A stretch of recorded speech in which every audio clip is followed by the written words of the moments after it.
Welcome to Bophelong, the show about those who take on and conquer life's challenges. My name is Rufio Wemwilwa and I'll be your host. Nonhlanhla Mnisi is a woman with amazing resilience, determination and drive. At the age of just 25, she had penned not one but 5 books with titles such as Shades of My Brutality and Overdue Resignation that proved a cathartic experience in propelling her to the heights she now is. Inspired by many a scripture and literature from the likes of international Christian evangelist and teacher, Pastor Paula White, one that motivated her is titled Deal With It, You Cannot Conquer What You Won't Confront. And well, this is a lady who has confronted and is dealing successfully. Nonhlanhla Mnisi was born and bred in Soweto, up until the age of 12 when her mother passed away. Losing her father while in her mother's womb, Nonhlanhla did not expect losing her mother too. I come from a very broken family because, like I said, that her and I grew up here, and we never used to go to Mpumalanga much. But we've got family in Mpumalanga and family here around Joburg. But I've always sort of like been that outcast in a family. So much so that even when I was at varsity, I don't know any children from most of the family members or anything like that, so which was in a way teaching us to stand for ourselves, because I remember my grandmother saying to me, I'm no one's responsibility.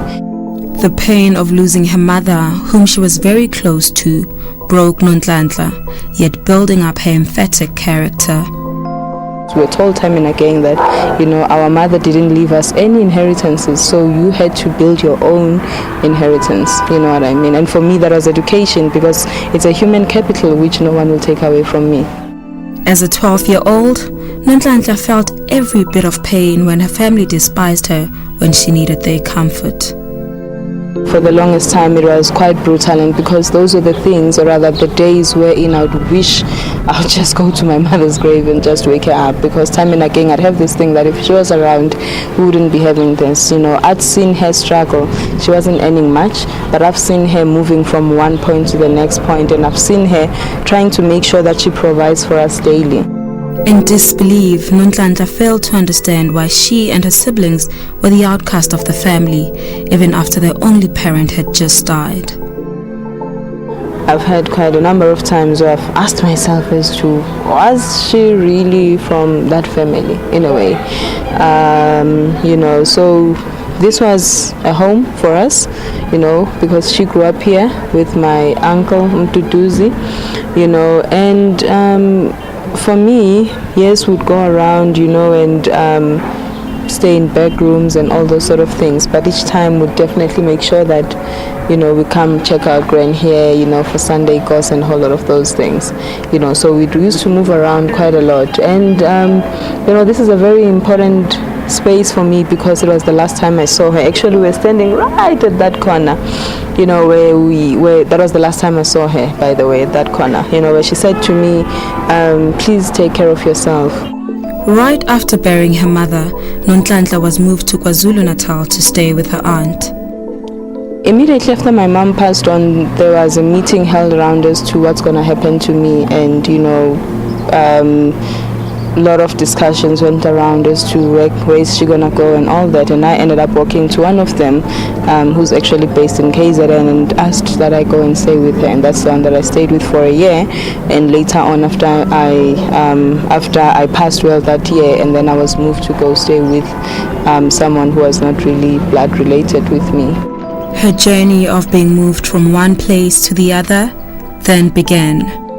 Thinking that the move was to secure her from witchcraft from jealous people around her village, as she had passed her grade 8 with distinctions, Nonhlanhla did not see this harsh treatment coming her way.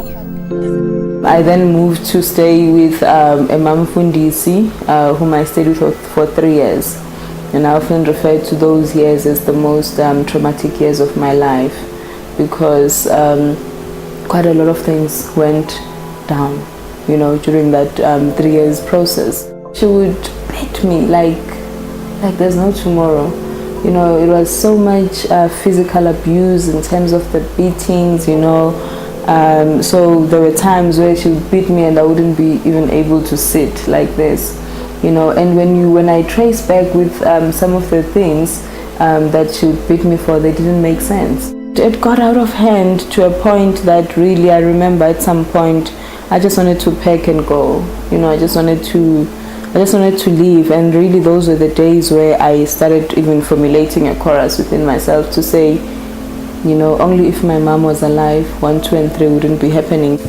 Although studying for her matric was hard, Nonhlanhla fought knowing that her only way out was through education. I wouldn't even be allowed to study. When I'm studying, it would be like, no, you must go to church. It was your typical Monday to Sunday kind of a church. So every evening, you come back from school, you go inside the house, it's church. So it was like, there's no time to do anything. So I remember even when I was doing my matric, it would be like, no, really, like, what's special about you and matric? I'll go find other strangers' houses and ask to sit in, and by the time I come back, I know that it's going to be a problem. Nonhlanhla then gained courage and confided in her aunt. I spoke to one of my aunts, and I told her exactly what was happening, because I couldn't now say this to a lot of people, because whenever she came home, she'd be this nice person and everyone would think, wow, what is she on about, kind of a thing.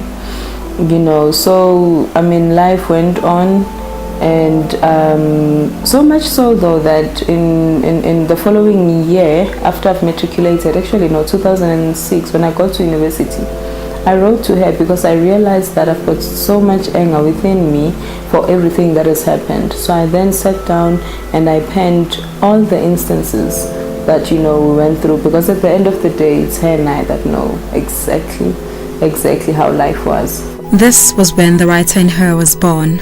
Ignoring her skills, Nonhlanhla went on to university to studying a BCom at the University of Zululand.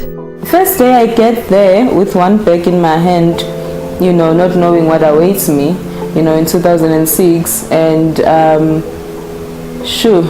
just as the days unfolded, that's when the realities of life sort of like hit me. And what do I mean by that was life took a different turn in a way. Now this was me having to grow up instantly and deal with the things that were coming my way at that time.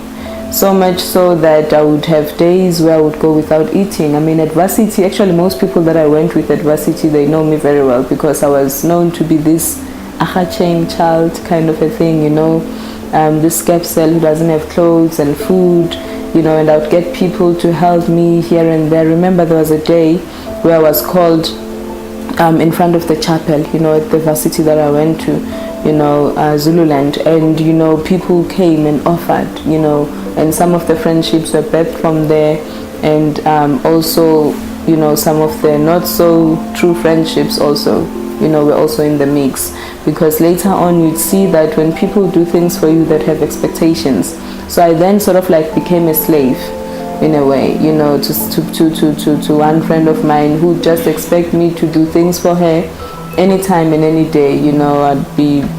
I'm naturally domesticated, and I love washing dishes, so I'd be washing dishes, cleaning a house and doing this and doing that, and people would be like, but why are you doing this? Because this friend of yours, when you're not here and we come ask for something, she'll say, I don't know if I do have salt because I eat with Nonhlanhla, please check.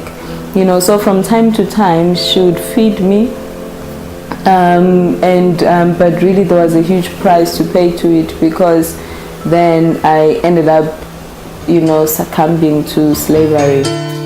Although university was another chapter that was filled with sad emotions and gloominess, Nonhlanhla continued writing her story, as she knew her mother was proud of her steps thus far.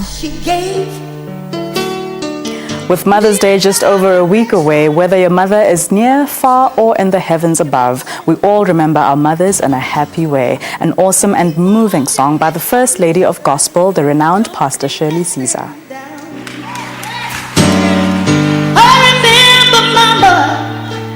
In a happy way.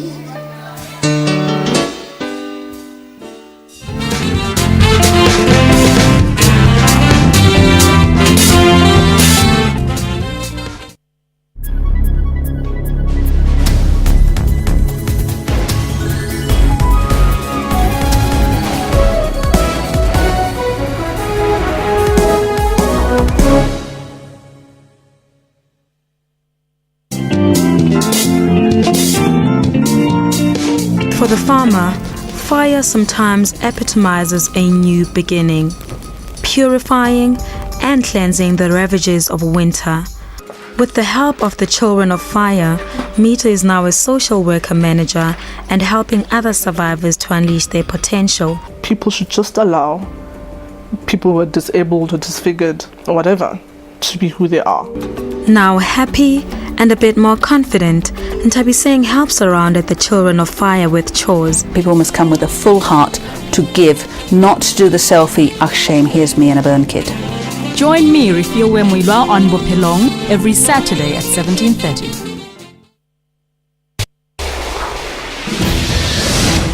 Who are we, you ask? This is who we are. We are technologically driven. We are unashamedly Afrocentric. We advise you not only on legal matters, but on health issues as well. We bring imagination to life. We celebrate arts and culture and lifestyle. We tackle life challenges head on. we dig deep, we probe, we question. We invite you to take a view from our house as we tell it without fear, separating fiction from factual. We are the SABC News Channel. All news, all global, all the time. This is Primetime News. Scores have been evicted after their properties were sold without their knowledge. We take an in-depth look at top stories of the day. Live crossings to our journalists on the scene. Studio analysis. And a special focus on regional stories. This is Primetime News, weekdays at 6:30 p.m. and weekends at 6 p.m. on the SABC News Channel.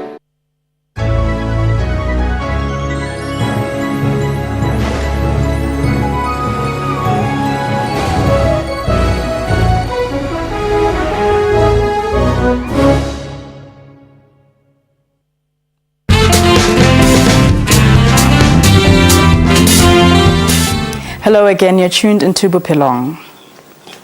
The lyrics to a song titled We Must Praise Him by musician J. Moss say, if I was a singer, I would use my voice. If I was a writer, I would use my pencil. But since I'm a believer, I use everything. These are words that Nhlanhla lives by. Friend and psychologist Sulufelo Sefige was only too happy to chat to us about her university friend, beaming with pride about the woman she has now grown into.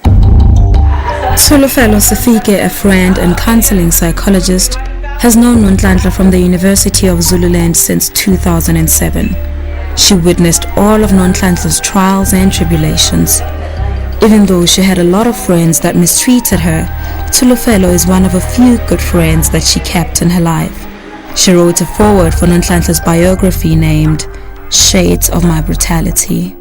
This is what she thought of the book. Bittersweet.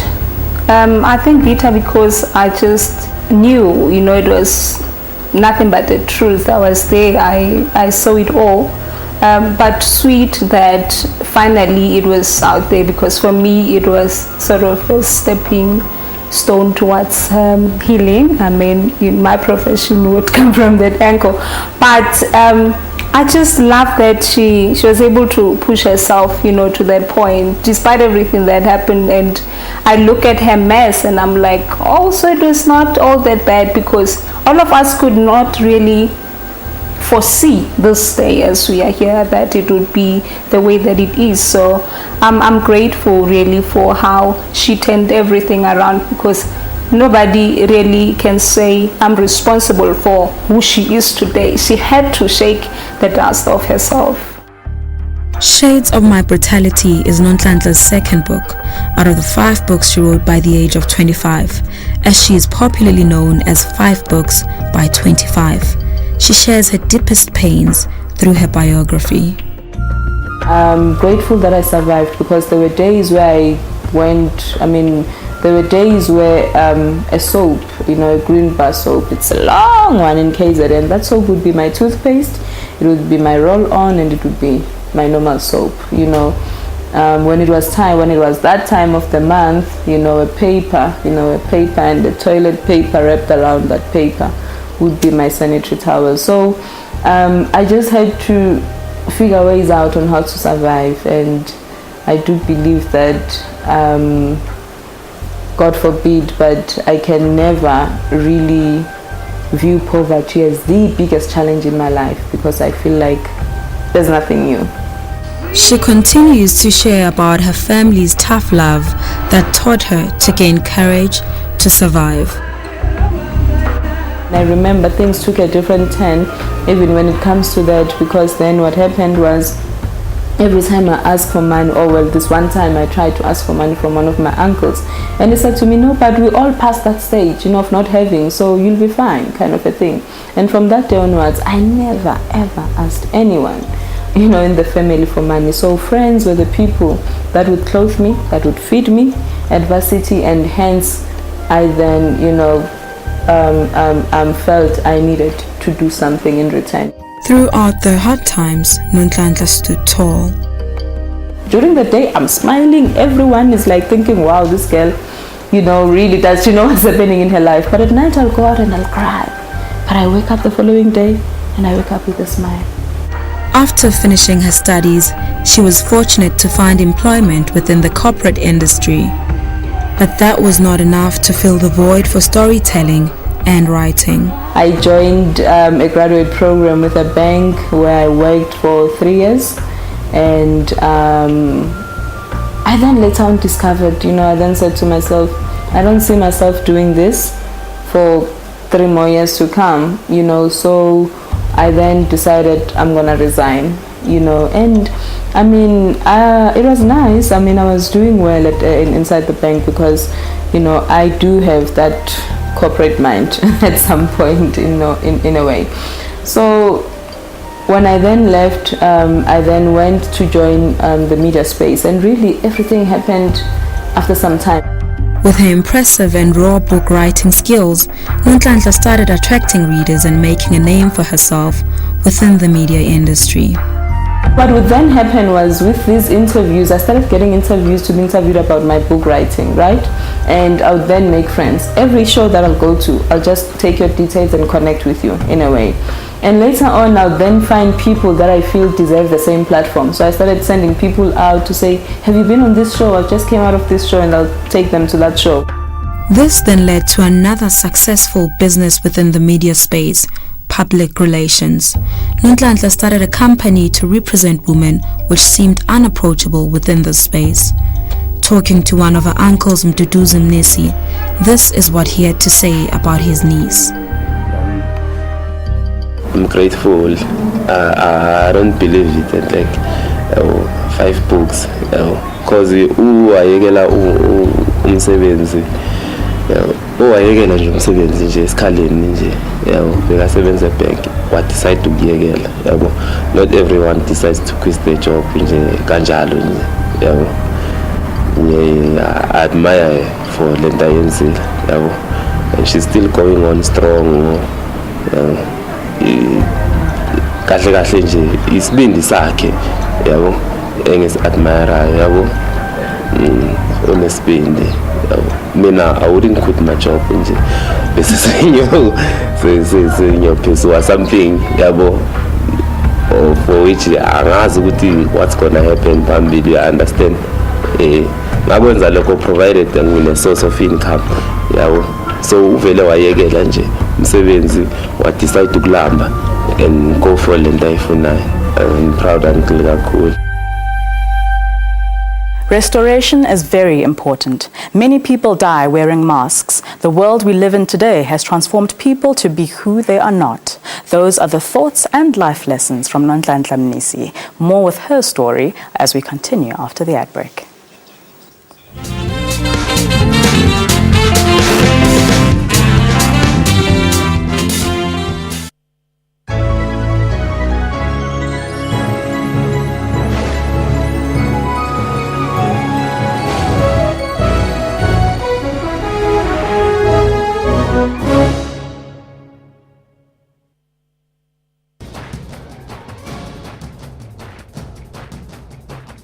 Why, in the 21 years of democracy, the issue of dialogue around this symbol is still being envisaged?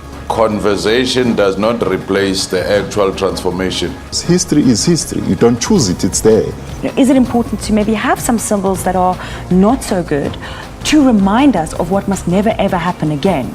The generations to come not to know the face of an oppressor. They must know that face. They must go somewhere and look at that face and say, this is the kind of face, this is the kind of a person we do not want to see in future. We must never forget to include the heritage of the Khoi and the San people. They are foremost indigenous people in this country, which is the Khoi and the San. That's why Clay of the coat of arms. I've been trying to pronounce that for years. That's Rights and Recourse, Sundays 2 p.m. on SABC News.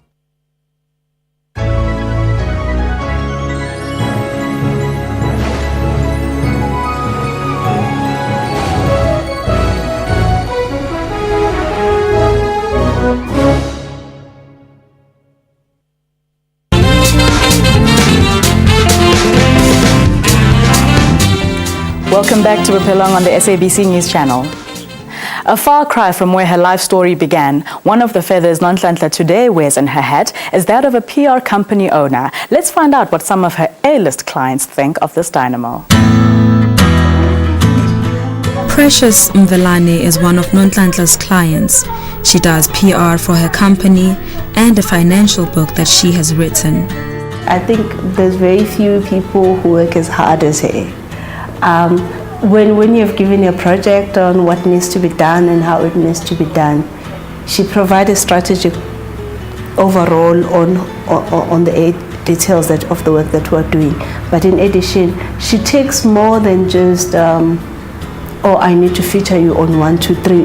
It's about what value are we driving and why are we doing. And most PR companies, they're very fluffy. They don't focus on what is the strategic direction of the organization. So they're unable to really have a proper input. So the value that they are generating is a short term than a long term. So what I like about her, she focuses on the long term, on building up a brand, than just saying how many features I'm gonna have and that's it. Not only taking care of the brand of her clients, Nonhlanhla makes sure that her clients are in sync with their brands too.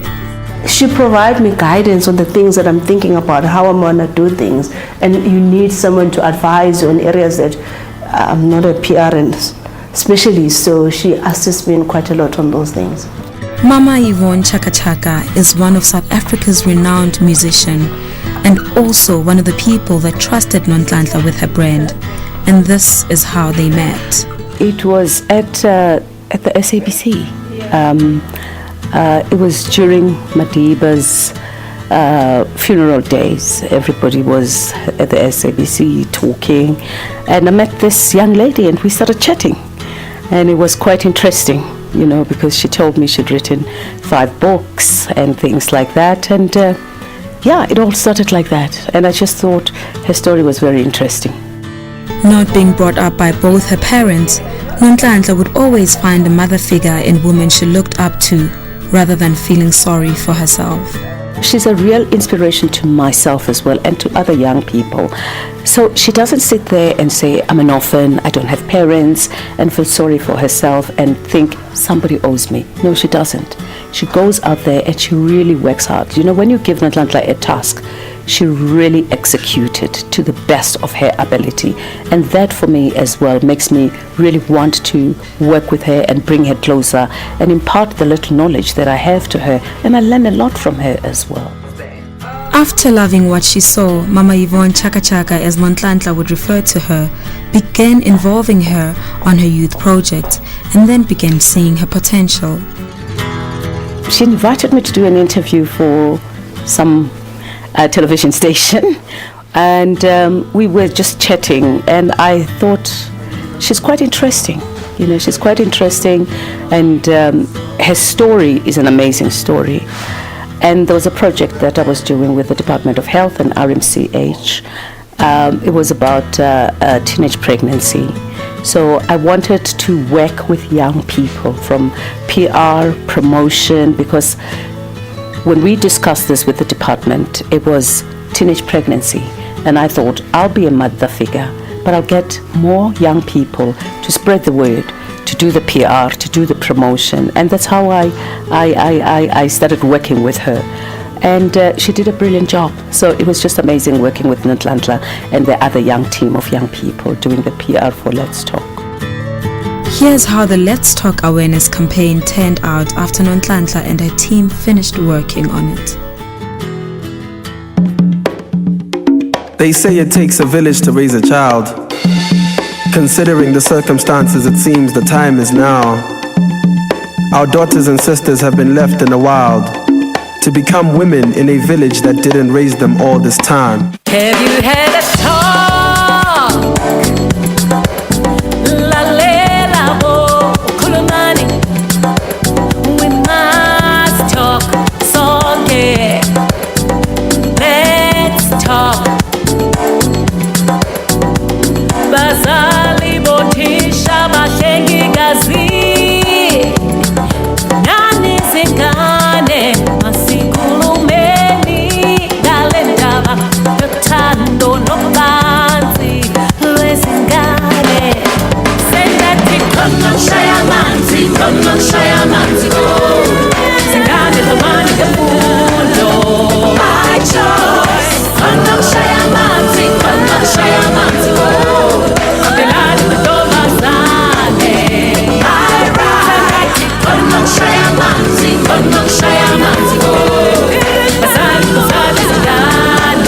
Our responsibility.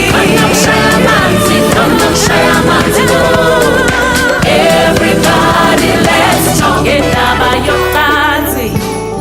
Nhlanhla, you are such an inspiration. Thank you so very much for sharing your story with Bophelong, and I'm sure all South Africans watching will be moved and motivated to do more and be more. A big thank you as well to the likes of Mama Yvonne Chaka Chaka and your friend Solofelo, who also made time to share their story on you. From me, Refielwe, and the rest of the team, till next week, it's a goodbye.